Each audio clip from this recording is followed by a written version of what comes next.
A ver, a ver.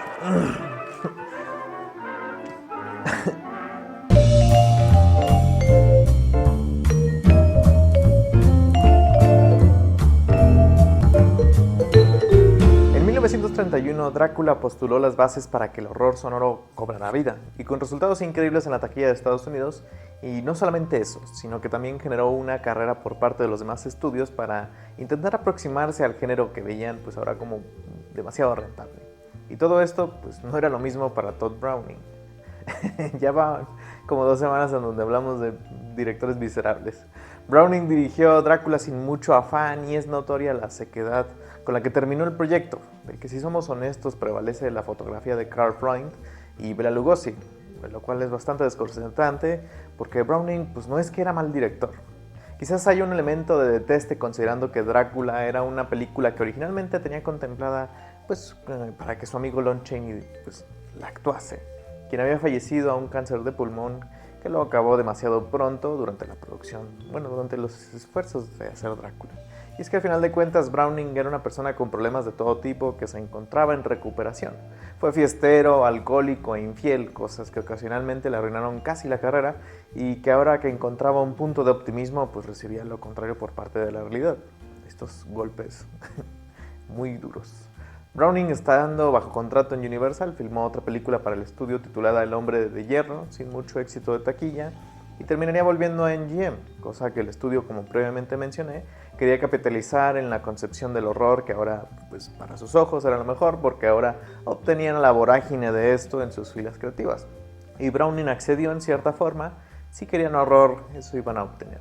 Freaks es un proyecto demasiado personal, el más personal dentro de la carrera del director. Browning en su infancia y tratando de huir del pesimismo que invadía a su familia tras la pérdida de una hermana, abandonaría la clase acomodada que tenía a los 16 años para vivir en un circo, en donde además de pulir sus dotes de cantor, de trapecista y de payaso, terminó por aceptar a estas personas en constante movimiento como su familia, incluyendo a aquellos que la sociedad había remarcado como fenómenos de circo y que nadie acercaría con ellos a no ser de que hubiesen pagado unos centavos. De hecho, la condición circense es algo que para Browning nunca pasó desapercibida. En su etapa más fructífera como director, que es la etapa muda, 4 películas se trasladan con este tipo de personajes y escenarios, incluso la más popular fue Los Tres Malignos. Películas sobre un grupo de embaucadores en la forma de un fortachón, un enano que se hace pasar por bebé y un ventríloco que además se disfraza como una anciana. Está muy curioso que una película sobre un ventríloco sea una película muda. Los Tres Malignos es una adaptación de la novela de Todd Robbins, quien además sentía mucha fascinación por el tema de los personajes extraordinarios circenses, y para 1925 ya había publicado una de sus historias más famosas, Spurs, que era del agrado de Harry Earls, quien le recomendó a Browning adaptar el cuento, sobre todo porque, pues en relación a su enanismo, pues era consciente de que no muchas películas lo podrían considerar por su baja estatura. Esto fue en 1929 y ahora para 1931 Browning decidió que Freaks era el proyecto adecuado para reencontrarse y para también ceder a sus fascinaciones, y por sorprendente que parezca, Freaks avanzó en forma bastante singular en el estudio, gracias a que era defendida por Irving Thalberg, anterior director de Universal que había pasado a MGM en la época en donde Chaney y Browning entregaban éxito tras éxito. Browning adaptaría Spurs al lado de Willis Goldbeck y Elliot Clemson, guionistas con los que mantenía una estrecha relación y sobre todo porque entendían la percepción de Browning en cuanto al tema principal del filme. Si bien Drácula es recordada como el punto histórico de Browning dentro de la industria del cine, es en Freaks en donde el director postula algo quizás de mayor valía y atrevimiento no solamente dentro de su carrera, sino dentro del cine en general. Freaks es una película de horror, claro, pero también es una película que se aprovecha tramposamente de esta supuesta condición para los más incautos, quienes están considerando ver una película de absoluto degenere basado en ver fenómenos de circo, solo para recibir una película en donde estos resultan ser personas normales. Nunca aparecen en el escenario, de hecho siempre están tras bambalinas, y sobre todo son muy empáticos. Son personas como tú y como yo. Freaks plantea que estas humillaciones que reciben son en base a una sociedad que los ha dejado pues al margen, pero que lejos de tomar esto con represalias son humildes y sensatos.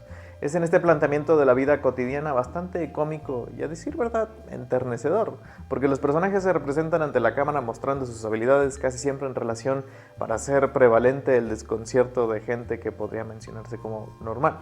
En realidad, los verdaderos monstruos de Freaks no son la gente con barba o los enanos o los carentes de extremidades. Son gente normal, son gente preciosa. Cleopatra es un gran villano o villana, porque es una mujer que intenta aprovecharse de la condición abominable de este grupo y que constantemente le es imposible no remarcar su diferencia, tomando en cuenta la belleza innata que tiene. Es abusiva, es violenta, es extremadamente sugerente y es muy malvada. La mayor prueba aparece en la infame escena de la comida que la gente recuerda con el canto que los fenómenos realzan, que sacado fuera de contexto es una escena que los posiciona como grotescos y salvajes, pero que dentro de su propia lógica es una invitación a una mujer que simula entenderlos y que quiere ser parte de su familia, mientras ésta ha preparado debajo de la mesa un veneno para acabar con su marido embelesado por ser el enano con más suerte del mundo. Hasta que, pues, dentro del canto y dentro de esta fascinación, ella no puede más aparentar este amor recíproco y explota. Lo cual habla mucho del trabajo de Olga Blekova, quien para este punto de su carrera pues ya era considerada como veneno de taquilla, a pesar de que solo tenía 30 años. Lo que sigue dentro del filme, en su resolución, es Tod Browning accediendo al mejor momento de tensión dentro de toda su carrera, en donde estos personajes que siempre han sido buenos y nobles, de pronto aceptan este tachón que el mundo les ha interpuesto y se vuelven violentos en medio de una secuencia atmosférica en donde surge una demanda de entendimiento o, de lo contrario, de nada sirve mantener estas apariencias perfectas. Tarde o temprano el monstruo surge porque el monstruo es parte de la condición humana latente en cada uno de nosotros. Al final resulta que no somos tan diferentes el uno del otro. De hecho, es muy importante Freaks porque surge en un momento determinante dentro de la sociedad norteamericana que también defendía en este momento la cuestión de la eugenética, que es este razonamiento de que la raza blanca perfecta, superior, a comparación de personas de otros colores, de otras etnias y también con ciertas discapacidades. Esta película es una que se postula de manera, pues, aunque no lo haya intencionado, sí lo es, pues, defensora de este tipo de personas. Son personas que pueden aportar algo a la sociedad. Freaks se estrenó en enero de 1932 en San Diego en una prueba de audiencia para terminar por mostrarse en febrero de 1932 en Los Ángeles. Y los críticos terminaron destrozando la película. Freaks fue rechazada por audiencias y crítica durante su estadía en las salas de cine, algo que MGM pues en un momento defendió con un comunicado oficial sobre Browning y sus protagonistas. ¿Qué hay sobre las gemelas siamesas? ¿No tienen derecho a amar? Los cabeza de bolo, los medio hombre y mujer, los enanos, tienen las mismas pasiones, alegrías, penas y ríen como seres humanos cualquiera. ¿Es tan intocable esta condición?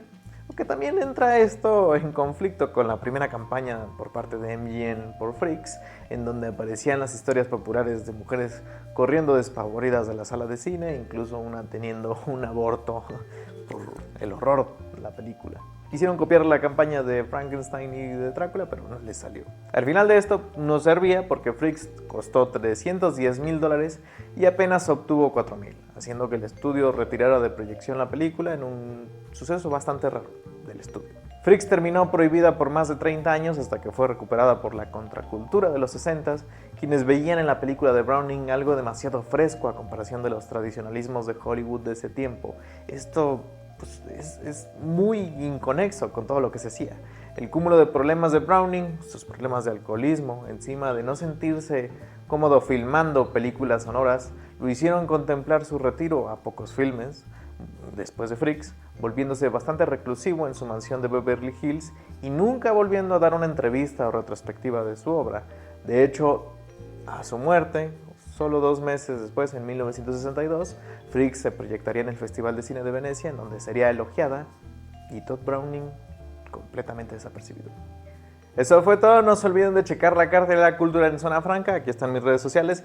Freaks es una de estas películas que afortunadamente está en la plataforma de HBO Max, la puedes ver de manera legal y de forma restaurada. Claramente no es la versión completa porque la versión completa está perdida, pero sí es esta película angular dentro de la cultura popular que no se le da mucho espacio, pero que gracias a directores como Guillermo del Toro, que prácticamente hizo El Callejón de las Almas Perdidas porque no es capaz de hacer un remake de Freaks, o de personas como Tim Burton, o personas como, pues, personas como yo que la adoptaron como parte de estos rezagos sociales y que encuentran una película bastante noble, bastante divertida y en cierto sentido aterradora, porque sí, es horror, a pesar de que no es horror tradicional, no es horror de espantos, pero pues las condiciones que se prestan para retar pues, los postulados tradicionales es lo que la vuelve horror. La volvieron horror en su momento y ahorita lo sigue siendo. Nos vemos.